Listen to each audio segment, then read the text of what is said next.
Do you want to spend less time solving your team's problems and more time on your day to day role and having a bigger impact in the organisation that you work in? You're listening to the Happier at Work podcast, the award winning podcast for people first leaders talking all things career and culture. My guest today is Jude Sclater. She is the author of the book Think Like a Coach, and we talk all things using a coaching approach. We talk about lateral career moves. We talk about building a peer network. So there's so many gems and takeaways from today's conversation. I know you're really going to enjoy it. Don't forget to subscribe to the channel and do let me know what you think in the comments below. Jude, you're so welcome to the Happier at Work podcast. I know we've had this in the diary for quite a number of months now, suggested by our mutual friend Faye Wallace. So shout out to Faye. And I'd love you to explain a little bit about your career history. Like, how did you get to doing what you're doing today? Amazing, absolutely. And thanks, Aoife, for inviting me on as well. I've been eagerly looking forward to this. So I suppose my career took some interesting twists and turns. After university, I went to Brazil for a year and I taught English.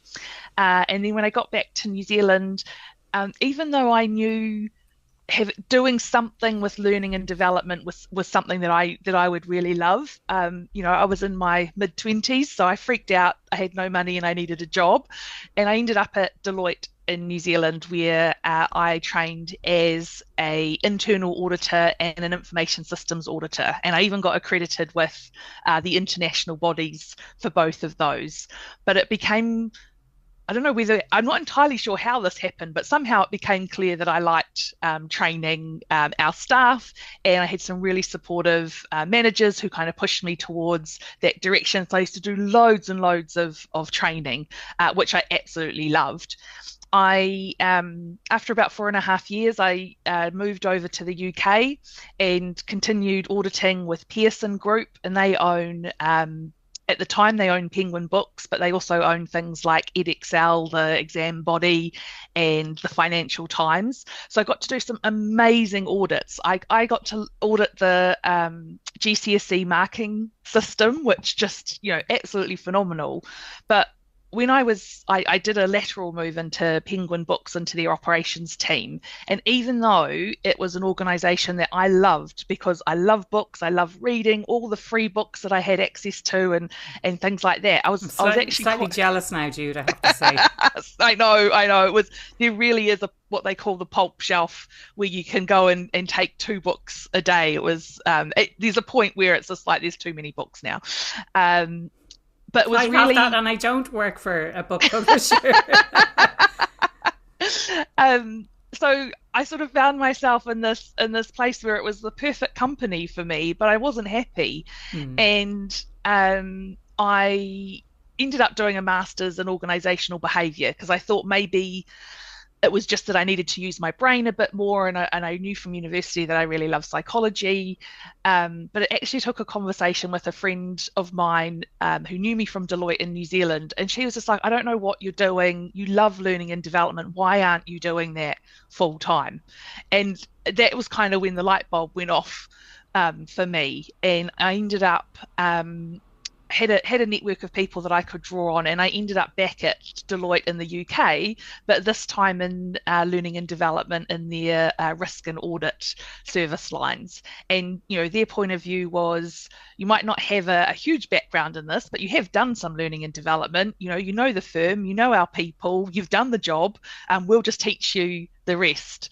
And then I worked there for over 8 years. It's where I retrained to be an executive coach, which is probably the most favorite part of my job, is how I can use coaching in so many different places. And then I suppose I left there about 6 years ago. And I set up my own business, Think with Jude. And it's just been an amazing learning journey, because it's not just about, I know how to coach and how to train, but how to actually run a business is sort of the next big learning thing for me. And then, of course, this year I published Think Like a Coach, the book. And then that was another big kind of learning thing for me. So, I think what I sort of take from my career is learning is something that I really love. I'm quite passionate about, and if I'm not doing that continuous learning, that's where, you know, I sort of start to feel a bit, well, unhappy, I suppose, deflated, not really kind of feeling fulfilled. And I think that's kind of what happened at Penguin. And it would have been lovely to have stayed there, but unfortunately the timing just wasn't right. Yeah. I mean, there's so many parallels, I think, with us, and it's so interesting that you're like, I'm working in this amazing company and still I'm not happy. Yeah. You know, I think I'd love to dive into that. So you went on and did a master's in organizational behavior. I did a master's in organizational behavior, probably prompted exactly by the same thing that happened to you. But I'd love to get a steer on, like, what did you uncover from doing the master's about your experience specifically at Penguin? I think there was definitely something about being surrounded by people who were really interested in a topic and the kinds of conversations that we would be able to have. And there's something, I'm trying to work out how to say, I don't want to put down the people that I used to work with at Pearson and Penguin, but there's something about when you're working in professional services, so like sort of the Deloittes, or you're working for lawyers or things like that, you know, the people that you end up working with often tend to be very ambitious, very intelligent. They're very driven about their careers and where they want to go to.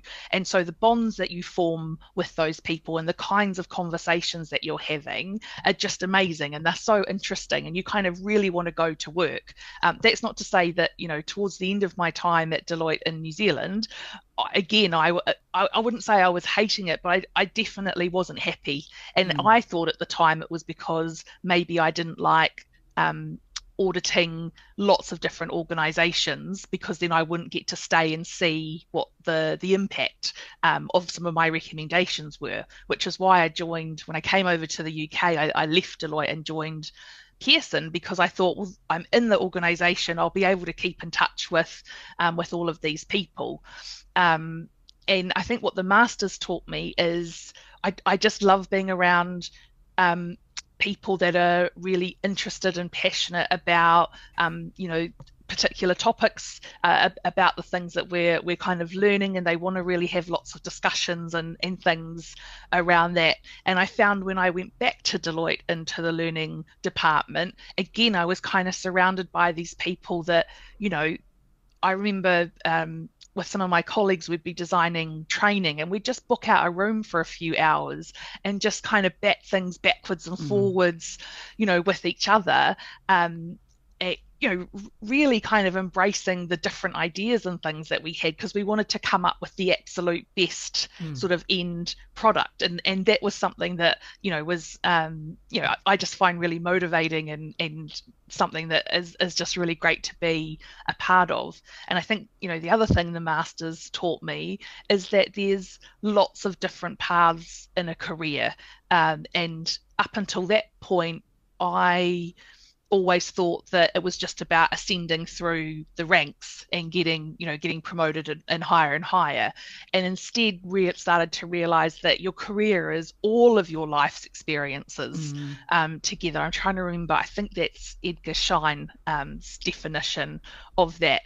And so really started to recognize some of the other things that I was doing, and how all of these things have contributed to my career and the kind of twists and turns and the paths that they're taking. No, I love that. And so it's, you know, I don't want to kind of dominate the conversation and be like, oh, well, you know, this is very similar to the Happier at Work framework. So to me, when I was doing the masters, I had that question of like, why was I so unhappy? And I asked some very specific questions, and out of all of that, I devised my Happier at Work framework, which is all about looking at your values. So making sure that your values are aligned, making sure that your needs are satisfied. And when you're talking about needs specifically, it sounds like the relatedness need. So like being able to get on really, really well with your colleagues is really important. And then working to your strengths on a day-to-day basis, which, going back to like, maybe you're in a role where I don't get to use my passion and my strength for learning and development every day. So that's something that's kind of not helping me to be happier at work. And then it's underpinned by psychological safety, which is really important. And it sounds like you had that, and then strong leadership as well is the kind of the overpinning of the whole model as well. But interesting as well, you said that about Edgar Schein. We had him on the podcast about 2 or 3 years ago. So for anyone who hasn't checked out that episode, because I realized that, you know, some of those old episodes, if people weren't listening to the podcast at the time, they're going to go totally missed. So I will put a link to that episode below. It was Edgar Schein and his son Peter as well, and we were talking about their new book that had just come out at that stage. So really, really interesting conversation about culture and careers and all things that I think both of us are really, really interested in. I want to dive a bit deeper into what you were talking about, the lateral move that you made. So it sounds like, even, correct me if I'm wrong, but it was before you did the Masters that you made a lateral move. But then during the Masters, you realised, well, my career encompasses all of these different things. And it's the sum of all of my experiences to date. And if I make a change, I don't, like, the whole thing is, I think people are so afraid to make a change because they think they have to start at the bottom. You know, if they're changing industry, if they're changing roles, whatever it is, you kind of think like, well, I've put my ladder up against this wall and, you know, I better kind of stick to it. But equally, and I had a conversation with a guy a few years ago, and he knew exactly what he wanted to do, but he'd been doing something completely different for his entire career. But he was about halfway through his career. Like, you know, if you want to continue doing what you're doing, you're absolutely fine to do that. But if you're 45 years old, you still have another 20, 25 years of a career left. So that's not to say you can't change and bring all of the experience that you have with you. Like, you're not starting from the bottom again. So I'd love to uncover a little bit more about that, the idea of lateral moves. Oh, absolutely. And it's so interesting that you bring that up.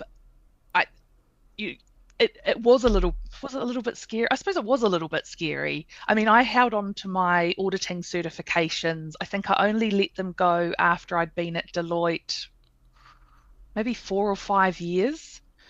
I mean, the firm was helping to fund that, but I still had to do all of the CPD to keep those qualifications up.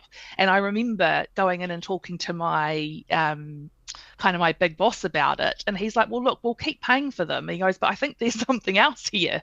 And I was just like, yeah, I'm there was this kind of fear to let those things go, because if this thing didn't work out, at least I knew I could go back to being an auditor. And actually, I think that's the thing to bear in mind is, you know, your experience doesn't go away just because you change paths.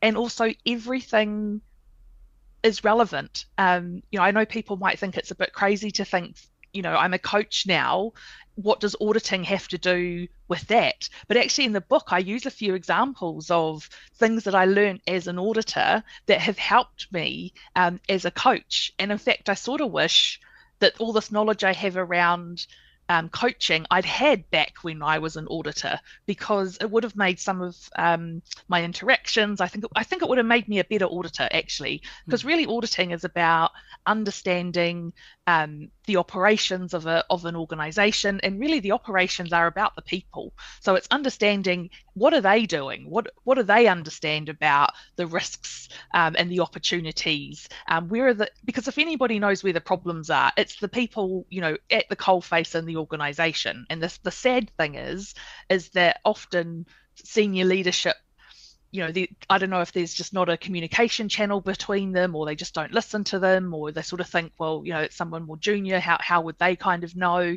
And yet somebody external coming in, you know, they end up with kind of a bigger voice. And so that often used to be I think that was actually one of the things I kind of liked about auditing, was that I was able to elevate those voices and really help them to be heard. And if I think about, well, me as an executive coach and as a trainer, you know, it's the sort of the same driver behind there. It's about helping people find their voice, helping them find ways that's authentic to them, so that they can be heard, you know, in meetings, in their teams, you know, in the organization. So there's just so much that you can learn from different parts of your career and your life that will become relevant into whatever it is that you're doing, even if it seems like, you know, you're doing two completely different things. I think there's always something there from that experience. So even though I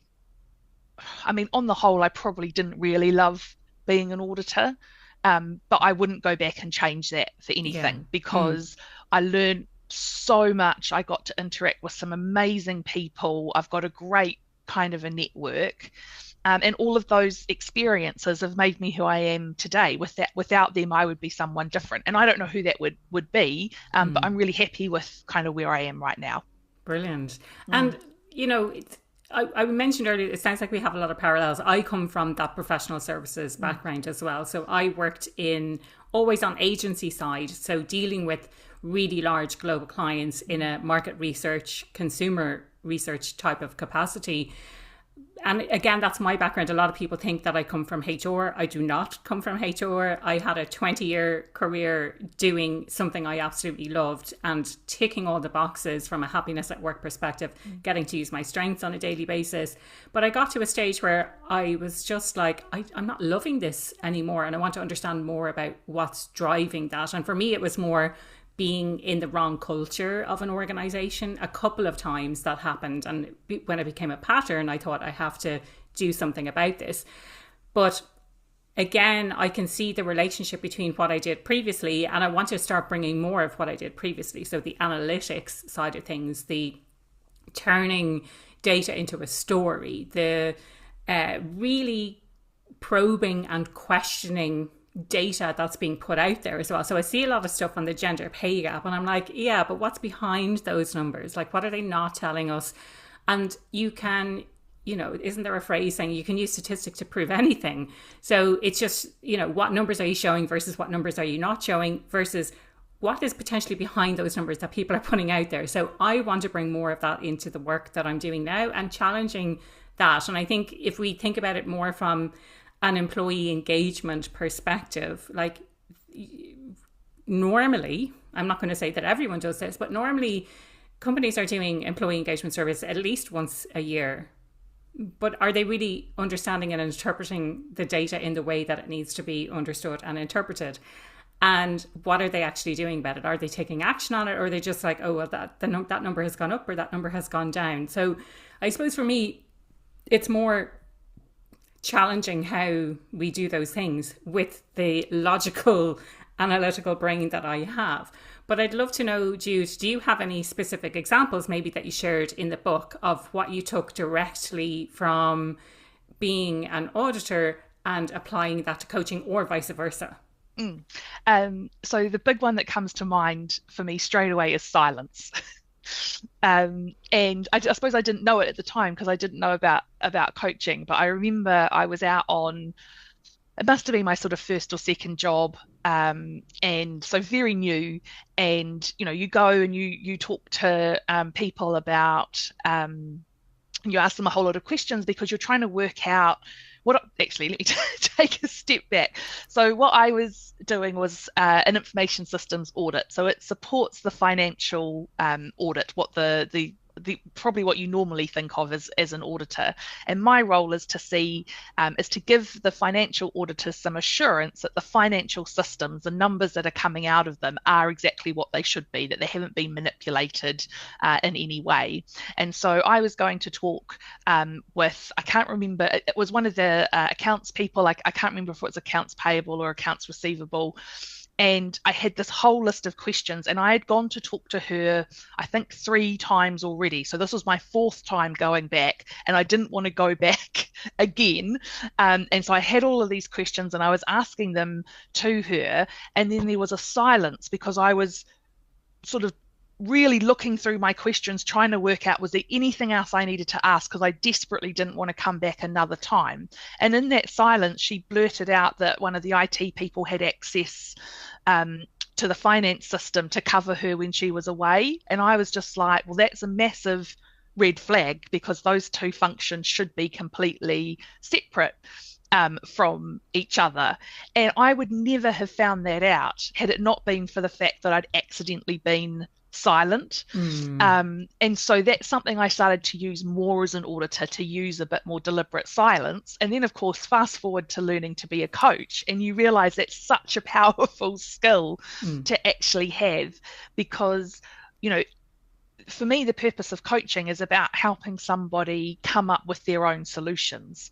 And so if you're asking some really lovely questions that are getting them thinking about things that they haven't thought about before, then sometimes there is going to be some silence, because you'll ask them something and there'll be kind of this moment where they're racing and thinking in their head to sort of think about and make sense of what it is that's going on before they actually say it out loud. And giving somebody that silence is such a good gift for them, because it's not often that we get a space that's non-judgmental, that you can just think in and speak out loud and know that you're not going to be interrupted. So that, from auditing, was something that once I learned about it in coaching, I was like, that's what was kind of going on there. And I think the other one for me was one of the partners that I used to work with. And I one day sort of, barreled into his office, and I said, look, I think the approach we're taking to this audit is wrong. And at this stage, I'm sort of a senior associate. He's a partner. So I think there's about sort of 4 or 5 grades between us. And he could have just told me, no, this is what we're doing, get out. But he sat me down and he just said, tell me why you think it's wrong. And, just asked a few questions. And I don't even remember what the approach was, but I remember the end of that conversation, I realized that his approach was right, but I didn't feel like an idiot. I felt like I had been listened to. I felt like I really understood why we were doing things the way that we were doing.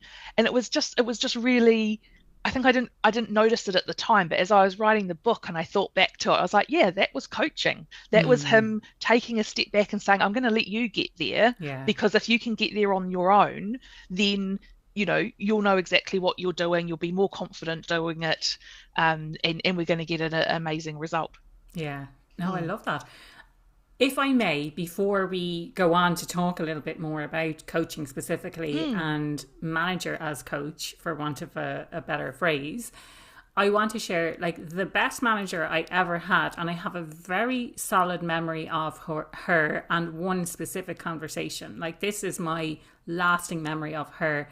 I was having a problem with someone else who worked at another agency. So she was not a direct colleague, but it was someone who we had to work together with, but we weren't getting along very well, or she was quite domineering or something. And Caroline, my boss, she just started asking a series of questions. She wasn't jumping in to say, this is what you should do, but I really needed support. It was something that I was really struggling with at the time. And she asked me a series of questions, and I came away from that conversation feeling like, on the one hand, she had solved my problem for me because she asked all of those questions. But on the other hand, feeling so empowered, because I didn't come away feeling like I'm an idiot, or how can I not deal with this person? I should be able to, I should be able to deal with this person. But I just came away feeling so good and positive about myself. And like that, I didn't know at the time that was coaching. And she came from quite a different background. She joined our team at a very senior level. And she was just incredible. And it's a lasting memory that I have of a boss. So can we talk, how do we get to make that transition? Or why is it so important for managers to be a coach? Yeah. So I think it's important for a few reasons. Just think about the lasting impact our managers that we've just talked about have had on us, and how more confident and positive you feel about what it is that you're going to do next. And that's only got to benefit you as a manager. I can only imagine, your manager and my partner, how much more confident they felt once you walked out that you knew exactly what you needed to do to be able to deal with this. But then also how much insight they then had about where might we need a bit more support or a little more challenge around some things.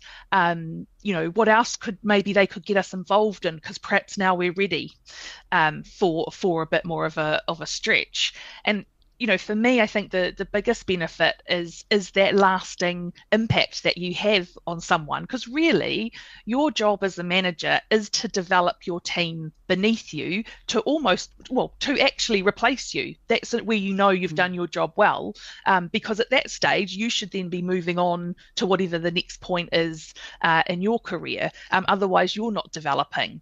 And I think, other benefits around this, and if I think about someone who has recently been on a coach workshop, and this was one where the organisation wanted me to come and check in with everyone about 6 weeks later, and she was saying, it did take a little bit more time initially to sort of stop and take more of a coaching approach, but in that 6 weeks, her team had achieved way more than they had in the previous few months. And she was just astonished and mind blown at how much more that they were able to do, how much more her team were able to do now 6 weeks later than they had done previously. So you're getting much more productivity, you're getting more motivation and engagement. Your time as a manager gets freed up to focus on the things that are more strategic or just light you up, that that make you really happy, right? Because you're able to pass things down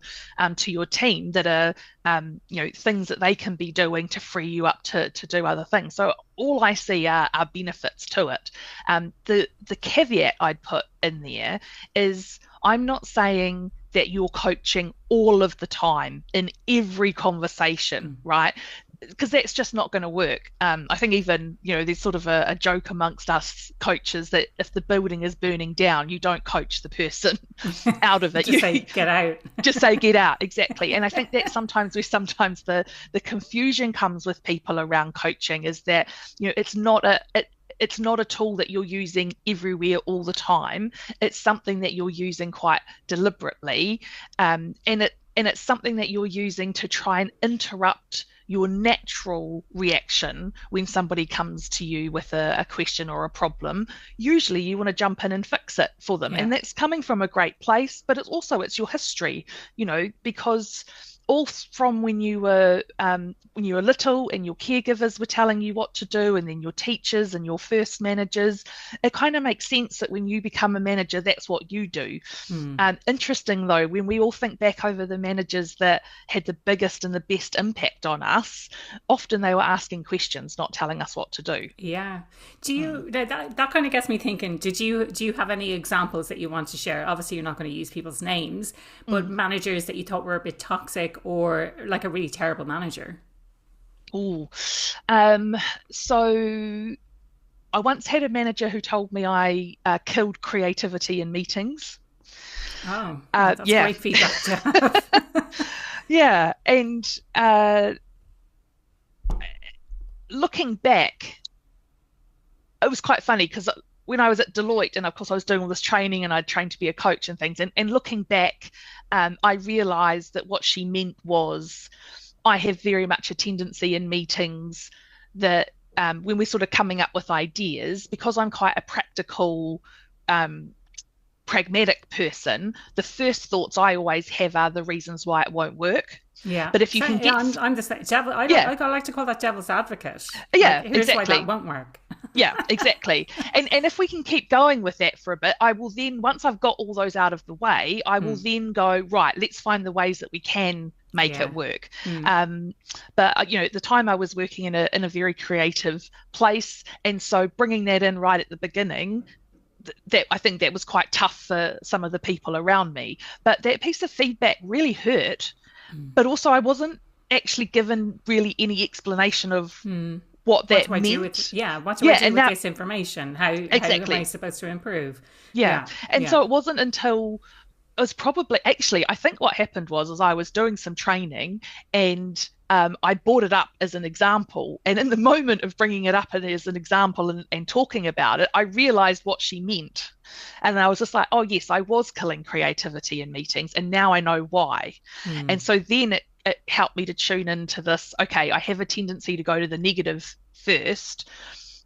So what I need to do when someone comes to me is, instead of saying, no, that's not going to work, because I would go, yes, let's think of the reasons why that might work, right? And just kind of change my thinking around. But I think it's, I'm guessing what happened, and this is a manager who I'd previously had a really good relationship with, and I'm not entirely sure what happened towards the end of us working together, but it really sort of went downhill. But if I was to hazard a guess, I know we'd just gone through a redundancy process. There was a lot of pressure on the team around some of the projects and things that we were running, and I think it was probably sort of a frustration that just popped out, and it didn't necessarily have anything massively to do with me. But I think that's something just to be aware of as a manager, is that sometimes the way you're feeling is going to leak out, and that's not necessarily your fault.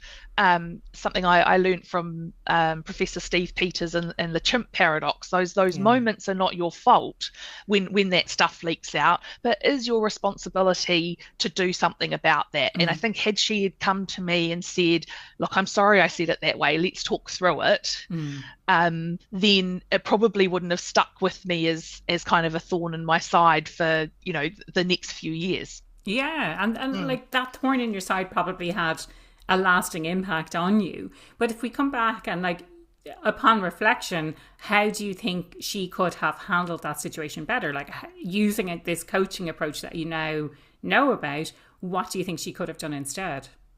So, in some ways, that first bit, you're killing creativity in meetings, that's a little bit like Kim Scott's radical candor. So I think that was a nice little, I mean, it wasn't nice, but that would have got through to me. Yeah. If the next step had been, tell me what you think's going on, or let's have a talk about how we can change your approach. So, and it might have been even just to soften that first bit. There's a perception that you kill creativity in meetings. Let's talk about where that perception is coming from. What are you doing in those meetings? What could you do differently? Right, and really just opening that up. In my head, what I remember is that it was quite a judgmental, accusatory phrase that was said to me, and it really hurt. But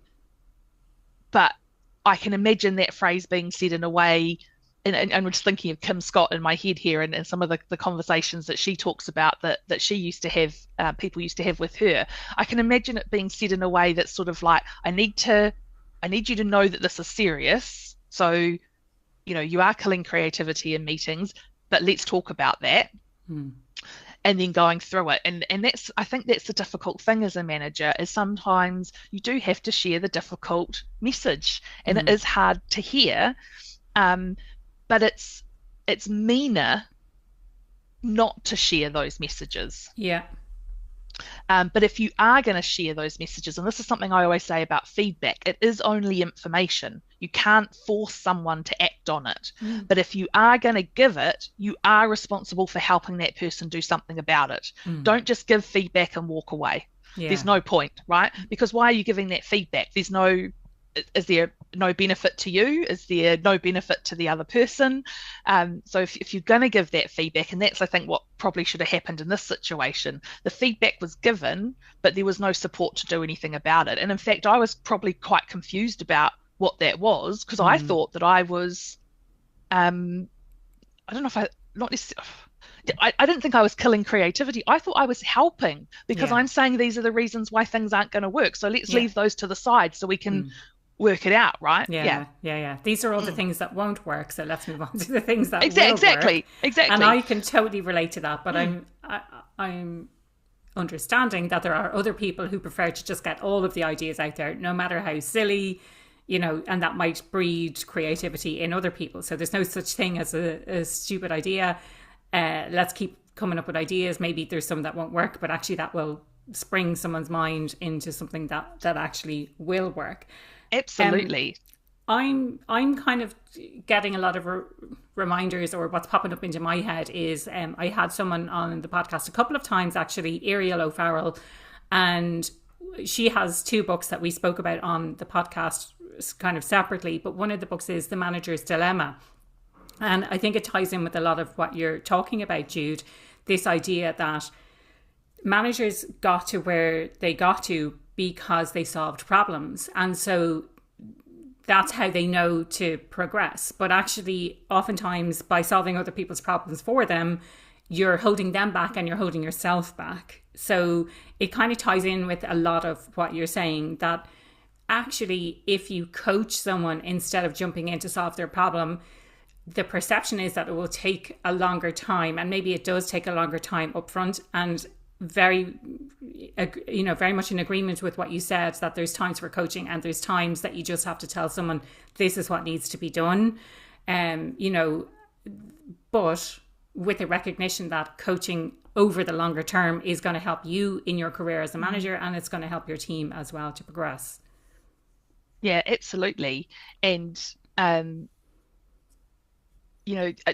there's one of my client, I just made me think of one of the people that I used to coach, and he had this realization one day. He's just like, I've spent my whole career being the one with the answers, and I was so determined to get promoted into this manager position, and so I made sure I was the one with all the answers. And then he said, now I've got to manager, and I've realized actually my job is to make sure my team has all of the answers.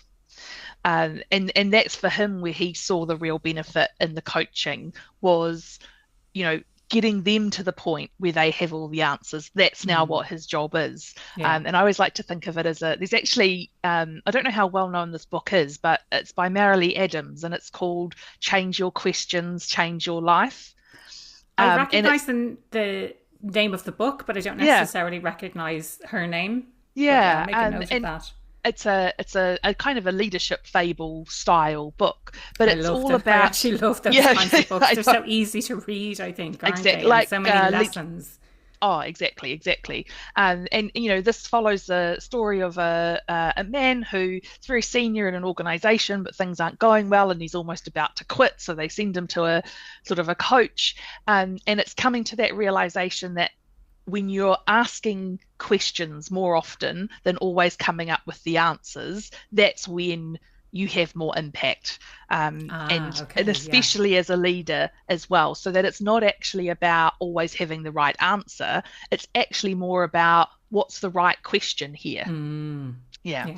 And even there, there's no judgment around that, right? Because it's, there's lots of different questions you can be asking.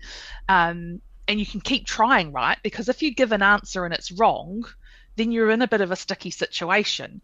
If you ask a question and it's not quite getting the answer that you're sort of, getting a quality answer, you've got another opportunity. You just ask another question. And there's a lot more experimentation there. And I think actually that's the other thing where coaching is really useful for managers, because now you don't have to be the person that has all of the answers. The pressure's not on you for all of that.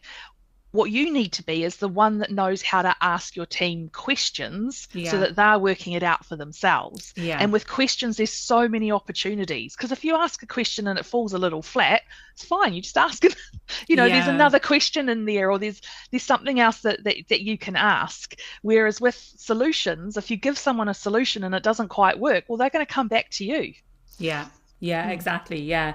There's so much coming up there, Jude, with what you're saying. And for me, the fundamental thing is that it's a different skill set to be a manager. And it sounds like this person had his whole identity wrapped up in being the one who had all the answers. So his kind of identity is, I can answer questions, I can solve problems, whatever it might be. But it's great that he's learned that there is another way. But the different skill set that's required at management level, and when you're actually a people manager, and how it's so different than the individual contributor. And I love this idea that it's about the right questions.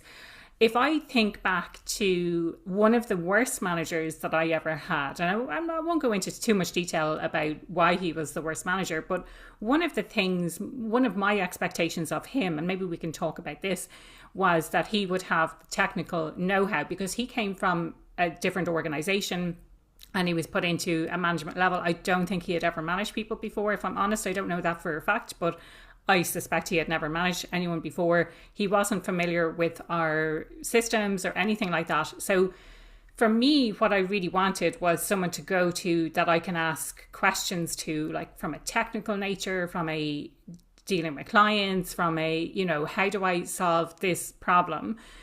And if I think back on his approach to me, he could have, let's say, earned himself a lot more favor by asking me questions and helping me to solve my own problems, or asking me questions so that I would go and seek out those solutions from a technical person who might know the answer, rather than the expectation being he's a terrible manager because he's new to the business and he has no idea what we do on a day-to-day basis, which I think, you know, this might be the case for a lot of people, that they think, oh, my manager knows nothing because they came from an external company. And as we progress through the ranks, we kind of expect that the people at those higher levels have been working in the organization for a long time. Can we unpack that a little bit, that kind of manager-person relationship, the expectations between the two, and the opportunity that we have to use more of this kind of approach to move away from that thinking?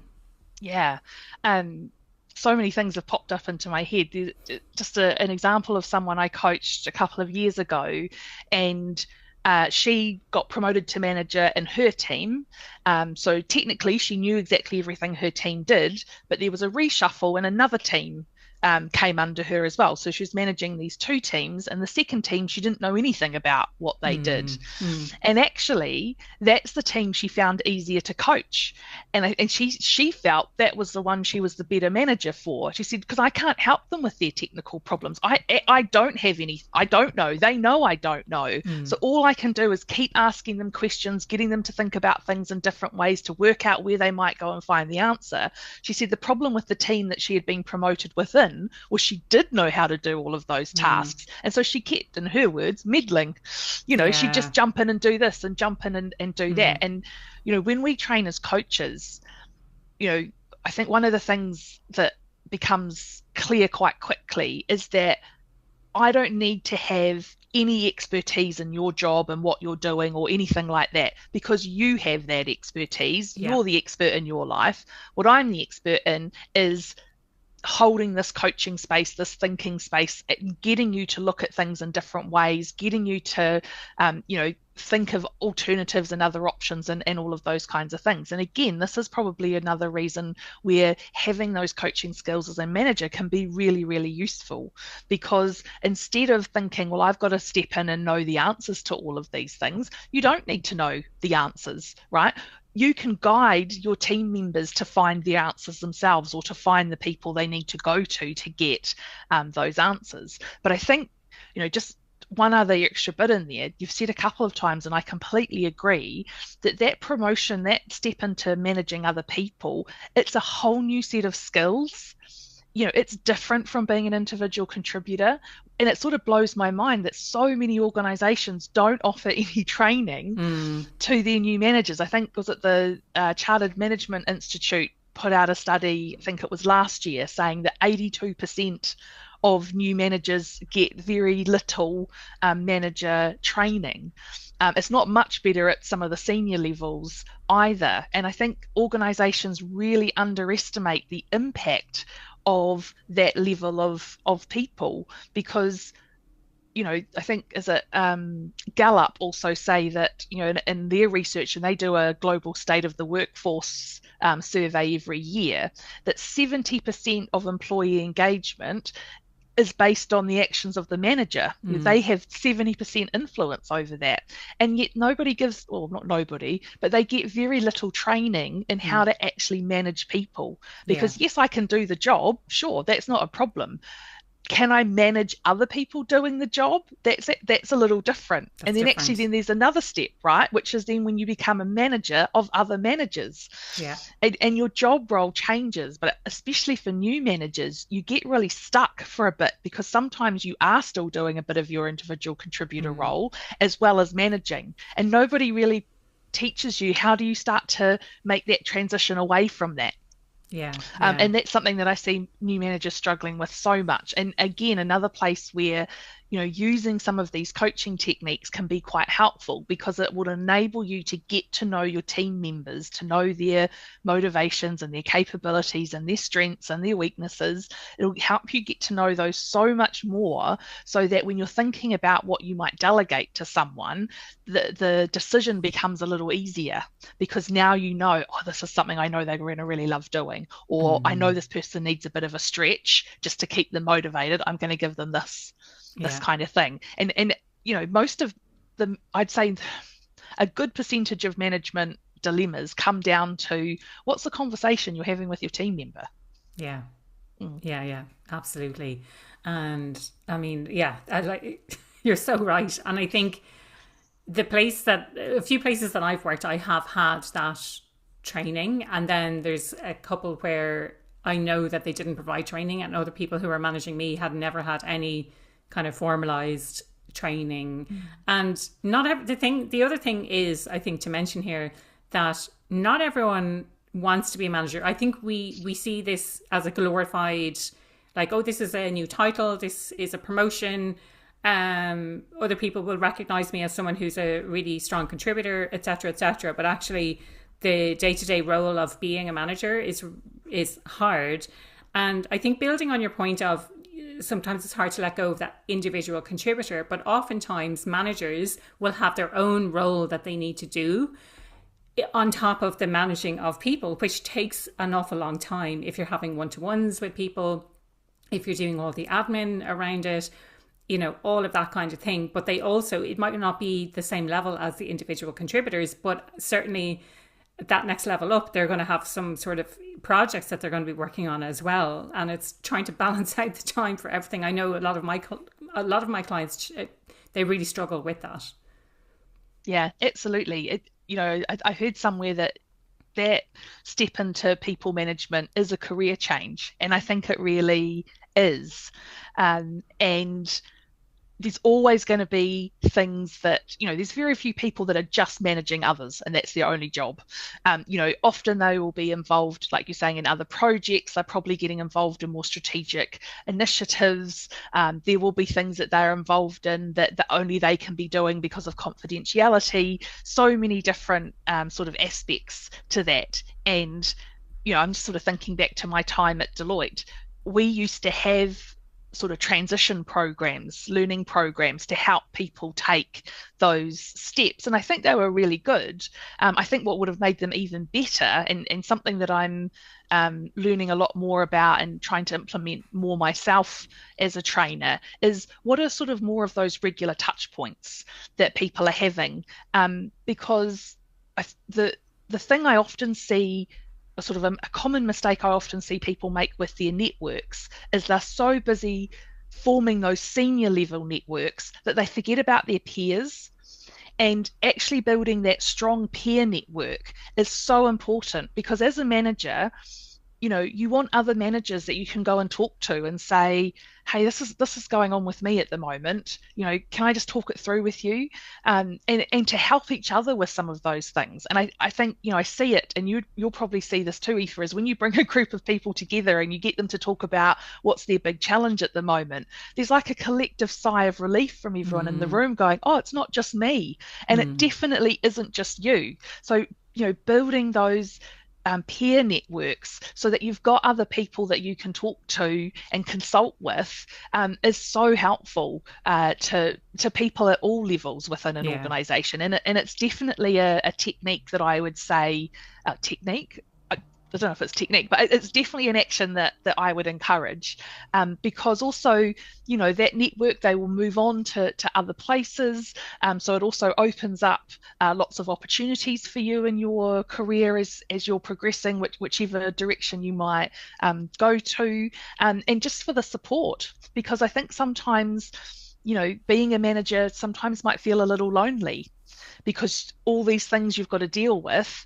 You might be able to talk about those with your manager, but as we all know, depending on the relationship with your manager, depending on that psychological safety, you might not be able to share everything. So true. Jude, we've covered a lot of ground. Is there anything that you feel like we should talk about that we haven't necessarily covered? this has been so much fun, Aoife. I do I think there's anything else? Nothing is springing to mind because we've covered so many things. I mean, I think the big thing for me is that nobody sets out to be a bad manager. Yeah. So I don't think bad managers are bad people. I think that circumstance kind of pushes them down that road, whether that's lack of role models or lack of training, lack of support, all of these kinds of things. And actually just something I've been writing recently, just sometimes taking that moment to do some reflection. And I think reflection is highly underrated, and it doesn't need to be, you know, taking days or hours or anything like that, but you know, there's we don't just learn by doing. We learn by reflecting on what we've done and then working out what we're going to do as a result of that. So even if all you did was, say, you know, once a week you looked back over your week and said what went well this week, what am I happy with, and then what would I like to do differently next week. And you're thinking about that as yourself, as a manager or as an individual contributor, as anybody really, and just, you know, taking 2 or 3 minutes just to check in with yourself, I think can have make an absolutely huge difference. And that's something I talk about a lot, but I'm probably not brilliant at actually implementing and doing it myself. So in this case, it's definitely do what I say as opposed to do what I do, but I am getting better at doing that. For me, I get hung up on, I need this tool, I need this specific notebook, you know, I get all the excuses, and then you get that thing and you're like, I'm still not doing it. So that's not what's holding me back at all. So just, if you're doing the same thing, know that you're not alone. So yeah, I do that too. Yeah, I also find it so hard. One of the things I always suggest is try and stack it with something else that you're already doing. So for me, I like to do a little bit of reflection after each coaching session I do. So I have 15 minutes booked out after each coaching session, and that's when I finish up my notes. I've got a 6-minute reflection that I do, and then I'm done. But yeah, if that's not actually in there, then I keep missing it. So I definitely feel the pain on trying to keep the habit. But once you're in it and you feel how great it is and how much you're developing and what you're learning, then you're almost kind of excited to do it. Yeah, but it's just one of those things. Life just gets in the way so often. Yes. Jude, the question I ask everyone who comes on the podcast, what does being happier at work mean to you? So for me, it's about creating those aha moments for other people, or creating the conditions that they can have those moments. And that's that moment when you become sort of really clear about what it is that you need to do next, and you know exactly what it is that you're going to do. It's something that fills me with a lot of joy. It's something that I really I love seeing it. It's really buzzy. So for me, being happier is being able to create those moments for other people. Brilliant. And if people want to connect with you, if they want to find out more about you, what you do, if they want to buy your book, tell us all the places that they can. What's the best way that they can do that? So I'm most active on LinkedIn, so that's probably the best place to come and find me. And then the book, Think Like a Coach, it's available on Amazon and on all other good booksellers as well. If you go to my website, thinkwithjude.com, there's a list of international sellers in there that you can find. Brilliant. Thank you so much. I so enjoyed this conversation. I think we could have talked for quite a bit longer about managers, good managers, bad managers, manager as coach. So absolutely love this conversation. Thank you. Thank you so much. Thanks so much for having me, Aoife. I've had so much fun.